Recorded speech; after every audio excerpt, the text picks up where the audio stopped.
Hi! Welcome to Boina vlogs. New ఇయర్‌కి నేను cake ఎలా చేశానో చూసేయండి.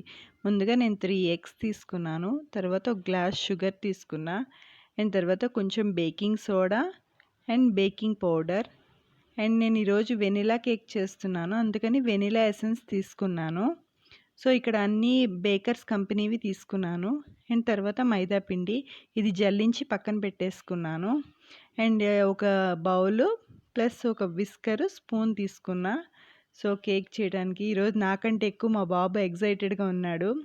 కేక్ అంటే పిల్లలందరికీ చాలా ఇష్టం కదా! అందుకని అనుకుంటా. అసలు నేనే చేస్తాను, క్రెడిట్ అంతా నాకే దక్కాలని చెప్పి వచ్చాడు. ఎగ్స్ పగలగొడతానంటున్నాడు. నేనేమో తనకి రాదు అని చెప్తున్నా కూడా వినడు. పిల్లలంతే. సో, నేనే పగలగొట్టి రిక్వెస్ట్ చేసి, లేదులే మిగతా హెల్ప్ నీ దగ్గర తీసుకుంటాను. ఈ ఎగ్స్ మాత్రం నేనే బీట్ చేస్తానని చెప్పి తీసుకున్నాను. ఇంకా ఆఖరికి ఇంకా తన వల్ల కాదని తనే అర్థం చేసుకొని నాకిచ్చేశాడు. సో, ఇక్కడ నేను 3 ఎగ్స్ తీసుకున్నాను. మీ క్వాంటిటీ బట్టి ఎంతకంటే ఎక్కువ ఎగ్స్ కూడా తీసుకోవచ్చు. ఎగ్ లేకుండా కూడా చేయొచ్చు, కానీ న్యూ ఇయర్ బుధవారమే వచ్చింది. సో, అందరూ నాన్ వెజ్ తింటారు కాబట్టి నేను ఎగ్స్‌తోనే చేశాను. సో, కనీసం నేను కదుపుతాను అని చెప్తే ఇంక అప్పుడిచ్చాను.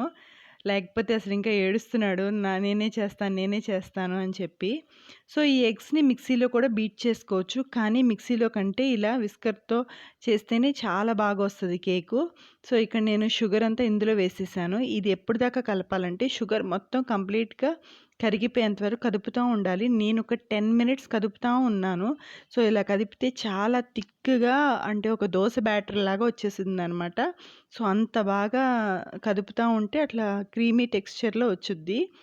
సో, అప్పటిదాకా కదిపిన తర్వాత ఇంకా ఇందులో మిగతావన్నీ వేసుకోవాలి. సో, 10 మినిట్స్ నేను కొంసేపు, మా బాబు కొంసేపు కదిపితే చూడండి ఎంత క్రీమీగా వచ్చిందో. సో, ఇలా వచ్చిన దాంట్లో ఇప్పుడు నేను బేకింగ్ పౌడర్ యాడ్ చేస్తున్నా. నేను ఒక half table spoon baking powder add చేస్తున్నాను. సో, హాఫ్ టేబుల్ స్పూన్ సరిపోద్ది.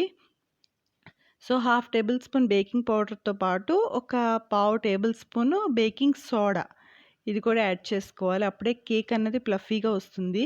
దీంతో పాటు ఇది వెనిలా కేక్ కాబట్టి వెనిలా ఎసెన్స్ యాడ్ చేస్తున్నా. సో, మీకు వెనిలా ఎసెన్స్ వద్దు అనుకుంటే మీకు ఆరెంజ్ జ్యూస్ కూడా యాడ్ చేసుకోవచ్చు. ఫ్రెష్ ఆరెంజెస్ నుంచి తీసిన జ్యూస్‌తో కూడా కేక్ చేసుకుంటే చాలా బావుంటది. సో, ఇట్లా మొత్తం కలిపేసుకున్న తర్వాత మైదా పిండి, ఇది జల్లించి పెట్టుకున్నాను. సో, ఇది కూడా వేసేసుకుంటమే. చాలామంది మన రవ్వతో, గోధుమ పిండితో అలా చాలా కేక్స్ చేస్తున్నారు. నేను అవెప్పుడు ట్రై చేయలేదు. సో, నాకొచ్చింది మైదా పిండితోనే. సో, ఎప్పుడూ అకేషనల్లే కదా అని చెప్పి, సో, దాంతో నేను ట్రై చేస్తున్నాను. సో, మైదా పిండి వేసేసిన తర్వాత ఒక 2, 3 టైమ్స్ ఇలా కలిపేసుకుంటున్నాను. అండ్ తర్వాత కేక్‌లోకి చాలామంది ఆయిల్ వేసుకుంటారు. సో, సన్‌ఫ్లవర్ ఆయిల్ వేస్తారు. సో, దానికంటే బటర్ యూజ్ చేస్తే కేక్ ఇంకా బాగొస్తది. చాలా టేస్టీగా ఉంటది. సో, ఒక 2 డేస్ ఫ్రిడ్జ్‌లో ఉన్నా కూడా ఏం కాదు.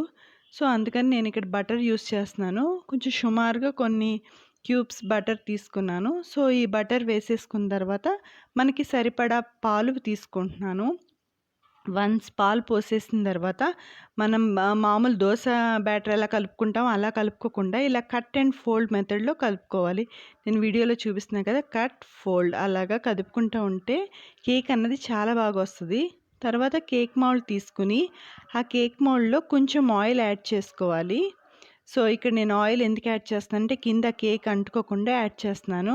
ఈ మొత్తం ఆయిల్ అంతా కేక్ మౌల్డ్‌కి రాసేసిన తర్వాత కొంచెం మైదా పిండి వేసుకొని చుట్టూతా ఇలా ట్యాప్ చేసుకుంటే ఆ పొడంతా ఆయిల్‌కి అంటి కేక్ అన్నది అంటుకోకుండా ఉంటుంది. మీకు కావాలంటే బటర్ పేపర్ కూడా యూజ్ చేయొచ్చు. నా దగ్గర బటర్ పేపర్ ప్రస్తుతానికి లేదు. సో, నేను ఇలా చేస్తున్నాను. సో, ఇలా మొత్తం చేసేసుకున్న తర్వాత ఆ ముందుగా ప్రిపేర్ చేసుకున్న కేక్ బ్యాటర్ అంతా ఇందులో పోసేసుకుంటమే. సో, ఈ కేక్ అన్నది చాలా ఈజీ. చాలా తొందరగా అయిపోతుంది. సో, కాకపోతే క్రీమ్ కేక్స్ కావాలంటే ఖచ్చితంగా బయటికి వెళ్ళాల్సిందే. అండ్ ఆరెంజ్ కేక్ అలా చాలా ఫ్రూట్స్‌తో కూడా చేసుకోవచ్చు.